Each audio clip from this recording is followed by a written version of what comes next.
Before we start, yeah, when did you announce that you were gonna hang it up? That had to be. It was like It was literally the day before fall camp, right? Yeah. Did you do spring? Did you I try didn't. spring? I didn't. Okay. I was still rehabbing. You were still rehabbing. Yeah. I just about maybe 2-3 months ago I started running for the first time since the surgery. Okay. So yeah, I didn't do spring. No. Okay. We'll talk about all this stuff Okay. too. Okay. All right, Kourt, you ready? Again, Yeah. this is totally just organic conversation. So. Okay. Sounds good. Sounds good. All right. We're good? Right. Yep. Cool. So, Kourt, when did you officially decide that you were going to make the tough decision to call it a career? Definitely took my time with it. Yeah. Didn't want to rush into anything. You know, it was a lot of surgeries. But just, long term with my life and everything, I just felt it was best, talking to the doctors and everything. But I made my decision basically about maybe 2 weeks before fall camp, and I announced it the day before camp. And you weren't able to participate in spring ball, still rehabbing. Kind of give me a rundown of the injuries that you've had in college. Yeah. So it started when I was a freshman. I got to Ohio State in January of 2020. And that fall, when fall camp started, I tore my ACL for the first time. That was, I think, week 2 or something, of fall camp, practice number 9 or something like that. Rehabbed that, rehabbed really hard, and was healthy. Came the next year. My sophomore year was pretty good for the most part, just getting back in the swing of things. In the beginning of the season, I was still, sort of fresh off rehab. But by the end of the season, I felt really good, and started in the Rose Bowl. That was that year, and going into my 3rd year, body felt great. Best shape I've ever been, in my whole life. That year was great. Was voted a captain that year. Then that fall, I blew out this shoulder, and I'd actually, had some issues with my shoulders, for a while, but it really nothing crazy, nothing extensive. But it got so bad to the point to where if I tried to shake somebody's hand, it would pop out. So they did the MRI and everything, and I had a 360-degree tear in my labrum. So it was pretty bad. So that was the second surgery. And they just wanted, I had issues with both my shoulders. So they did the MRI on the second one. My labrum was torn 180 degrees on that one. So decided to get that one done, and ran into some complications, with my rehab. And so they had to clean up my right shoulder. So I had to get a third one on my right shoulder. So that's 4 surgeries in. And then before my shoulders, actually, I had to get, after my ACL surgery, I had to get a meniscus surgery during the ACL rehab, because, I was rehabbing pretty hard. I think I might have been rehabbing a little too hard. Yeah. I sort of pushed it a little too early, and I had to get that done. So that's 5 surgeries. Wow. In a span of what, like? Yeah, by number 5, that had to be about 2.5 years. 2.5 years. Best sleep I've ever had, though. I'm sure. On those hospital beds. I'm not gonna lie. Man, though, that's tough. Yeah, it's all good though. I'm trying to think. Number 6 was the second ACL, and that was 2 years ago. Before camp, when I switched to a linebacker. That one actually wasn't that painful though. It just felt off. Yeah. It was a plant, and every time I tried to before from the ground, it wouldn't. Something was shifting. It didn't feel right. So I talked to the trainer, I got the MRI, found out it was torn. I was really surprised because I felt no pain. It was crazy. It was no pain with it, and that was number 6. And number 7. What was number 7? They had to, I believe I had a scope. They had to clean up some stuff after the first ACL surgery. 7 surgeries? So yeah, that's 7. Tried to, it's a lot to to remember, but yeah, that's number 7. Yeah. And what was the most recent one? The most recent one was The second ACL? The second ACL, yeah. So by the time they were heading into spring ball, you said you were able to run for the first time, right? Yeah, I was Like by mid to late spring ball, I Yeah. was back to running. Just straight line, not cutting or anything, but on a treadmill and jogging, in a straight line. That felt pretty good. But yeah, it was around mid to late spring ball, yeah. So walk me through that specific moment when you decided that this was what needed to be done, medically retiring. Was there like a moment where you thought like, man, I don't know? Well, during the whole rehab process, you have a lot of time to think. Yeah. And, after surgery number 5, I said, okay, I'm going to give it another go. And that was when I switched to linebacker. And that was when I felt that, long term, in terms of NFL aspirations, Yeah. I thought linebacker was the right switch for me in terms of position, because I was a safety before that. And was going pretty good. I was learning the position, learning the playbook. Everything felt really good. And after that second ACL was when those thoughts of reality started coming in. Yeah. And that was really when those thoughts started coming in. And yeah, talked to the doctor after surgery number 7, and came up with the decision from there. Yeah. What was their advice to you? Those conversations with the medical staff? Yeah, just pretty much that it's on me to make the decision, Yeah. but their recommendation in terms of the rest of my life, Right. being healthy, being able to throw the football with my son and everything, it's one day it's probably best, but it's up to me, in terms of it all. But that was their recommendation, and I'd already felt that honestly before they even told me that. So that's what it was. Yeah. What were the conversations like with Coach Day and Coach Laurinaitis? Oh yeah, the whole process, they were extremely supportive of me. I had talked to Coach Day, Coach Laurinaitis, Coach Mick, all the coaches before, just to, tell them how I was feeling with everything, and they were supportive the whole way through. Said they'll have my back no matter what, no matter what decision I make. So I'm grateful for that. So yeah. How have you leaned on the team for support during this time? Oh yeah, the team has been great, man. It's lifelong, friendships and brotherhood over there, man. It's those guys. It was really cool seeing them yesterday, on the field getting after it, man. My teammates, I've leaned on them, during this whole process, praying together, talking together, words of encouragement, me trying to help them out any way they can. Guys, might be injured, might be going through something, and I can give them, some words, words of wisdom and everything. And so I've been doing that a lot. But yeah, they've been phenomenal. I can't thank them enough. And those relationships will be lifelong. I know Cam Babb went through something similar. He had so many ACL injuries as well. Have you leaned on him or maybe other teammates for support? Oh yeah, 100%. Yeah. We've had a lot of conversations. We've had conversations like ever since going back to the first time I tore my ACL when I was a freshman. Yeah, 100%. I love that guy, man. He's I saw him yesterday on the field. Yeah. We chopped it up a little bit. But yeah, man, it's definitely been a struggle at times, but I wouldn't change a thing. It's things that I've learned, the people that I've met, the relationships that I've built, things that I've learned about myself. I honestly wouldn't change a thing. And everything works in God's timing. And we have to lean on Him through the hard times, and He'll find a way, and we'll see it through. What have you learned during this process, facing all this adversity? I would probably say the biggest thing for me is perspective. The word perspective really comes to mind.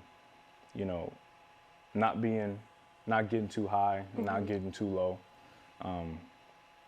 you know, it's really a struggle. You know, the platform that we have sometimes as Ohio State football players, you know, so much of our identity is involved with this game and this university, and you know, the injuries allowed me to step back and really look within and look up too. My relationship with Christ has grown exponentially, you know, during these years, and you know, as long as we identify ourselves in Him and we don't look for that in anything else or anybody else, you know, that really is able to keep your head, you know, level in a lot of situations, no matter where you find yourself, whether things are going really good, things are going really bad, you know, as long as you keep that level playing field in terms of your mentality, you know, that's the key, you know, and that's one of the biggest things that I've learned. Do you plan to stay around the team this season? And oh yeah, 100%, 100%. I'll be at every home game on the sidelines, you know, cheering them on, helping out in any way that I can, you know, just being an extra ear for a guy, you know, in terms of anything they might be struggling with, you know, if they want to talk to me about anything, you know, I'm there for them. So I'll be with them every step of the way this year, 100%. What's next for you? What are your plans? What are you looking to get into? So the plan right now is finish up the second degree. Planning to graduate next spring, and just finished up a couple of internships in commercial real estate. That's what I want to get into long term, real estate 100%. Planning to start a real estate company pretty soon. Got some things in the works of that right now, you know. So that's the plan, long term. I know for just conversations with athletes too, like you'd mentioned before, so much of your identity is involved in the game and in the team you play for. How have you been able to navigate this life after football and not a rebrand, but almost like you said, just embracing a different reality, a different perspective? Yeah, it really goes back to what I said earlier, what the injuries have really allowed me to do. Yeah, because take a step back. Exactly. Yeah. Because I mean, when you go through the injuries, you know, the healing process is pretty extensive. It's pretty long, and there was a lot of times where I was isolated and I was by myself, and I was just in my thoughts. You know what I mean? And that's really what it boils down to. You know, in those moments of silence, you know, it can either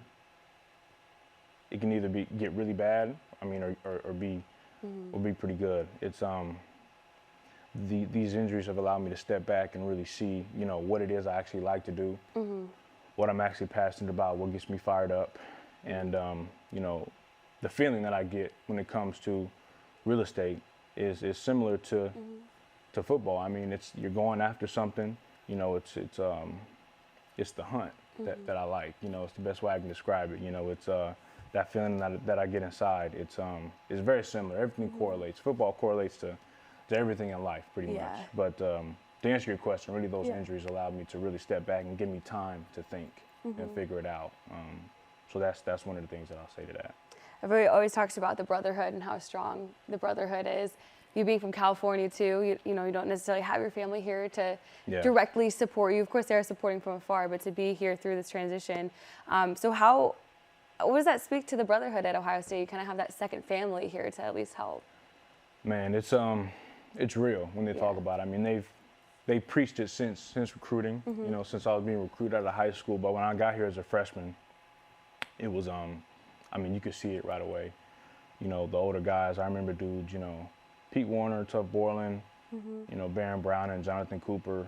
I was a freshman, all those guys were up there, and they took us in. And I had a lot of one-on-one conversations. And, you know, I just tried to be the same way when it was my turn. And I was upperclassman and do the same thing for the guys coming in, you know, and either guys my age, you know. So the Brotherhood is real.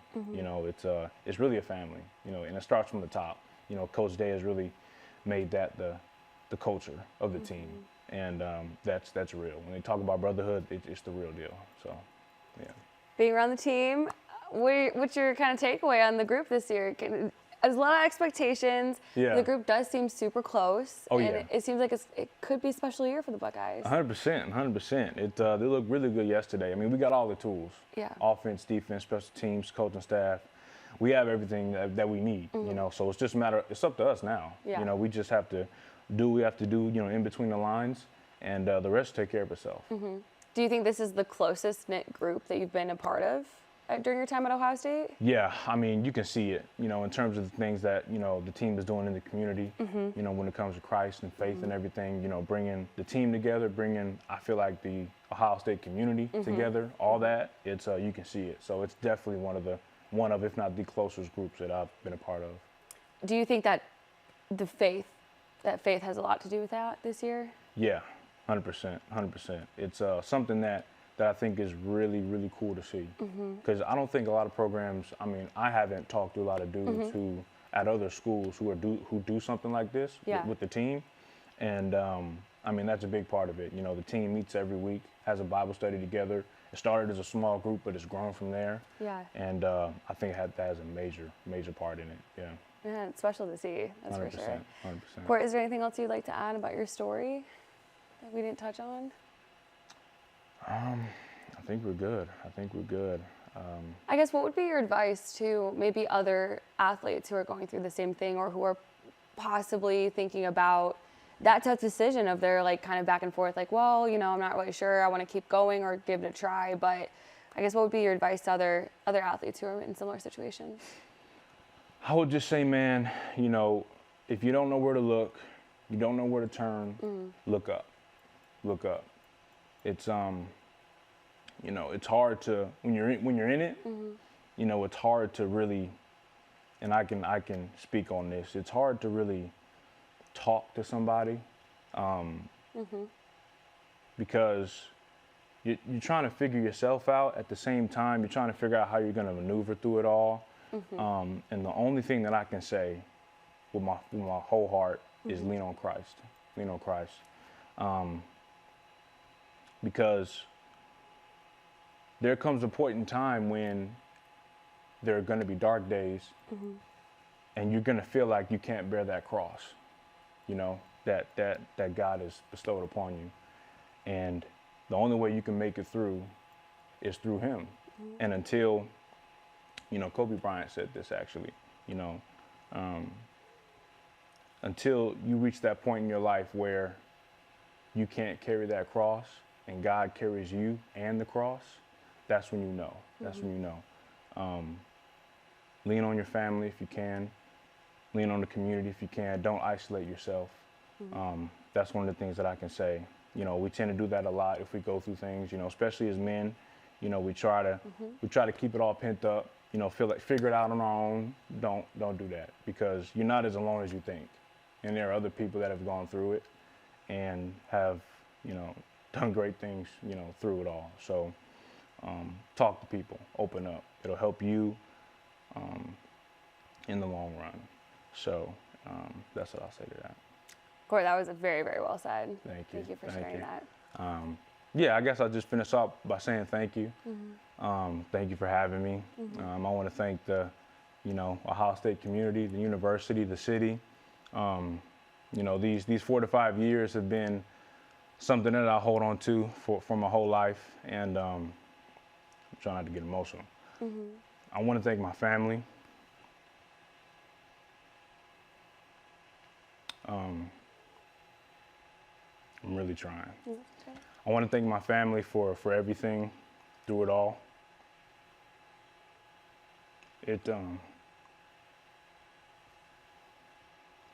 wouldn't have, I can't even put it into words. My parents, my sisters, extended family, my girlfriend, they've been with me every step of the way.